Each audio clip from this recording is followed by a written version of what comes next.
Vishwambhara release ఎప్పుడో ఎవ్వరూ చెప్పలేకపోతున్నారు. అసలు ఈ ఏడాది వస్తుందా అన్న డౌట్ కూడా లేకపోలేదు. విశ్వంభర రిలీజ్ తేదీ కంటే రీమిక్స్ సాంగ్ ఇప్పుడు హాట్ టాపిక్ గా మారింది.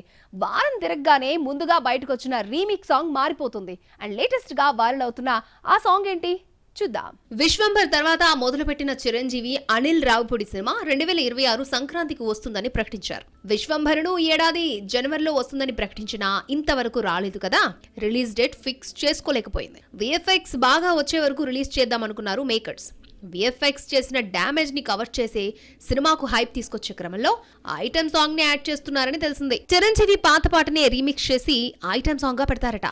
ముందుగా అన్నయ్య సినిమాలోని ఆట కావాలా పాట కావాలా సాంగ్ ని రీమిక్స్ చేస్తారన్న వార్త వైరల్ అయింది.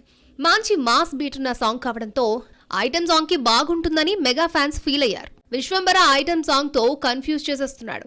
రీమిక్స్ సాంగ్ మారిపోయింది. చిరంజీవిని స్టార్ ని చేసిన ఖైదీ సినిమాలోని రగులుతోంది మొగిలిపద పాటను రీమిక్స్ చేస్తారన్న వార్త లేటెస్ట్ గా బయటకొచ్చింది. అయితే ఫ్యాన్స్ మాత్రం ఆట కావాలకే ఓటేస్తున్నారట. 69 ఏళ్ల వయసులో రొమాంటిక్ సాంగ్ కంటే మాస్ బీట్ సాంగ్ బెస్ట్ అంటున్నారు ఫ్యాన్స్.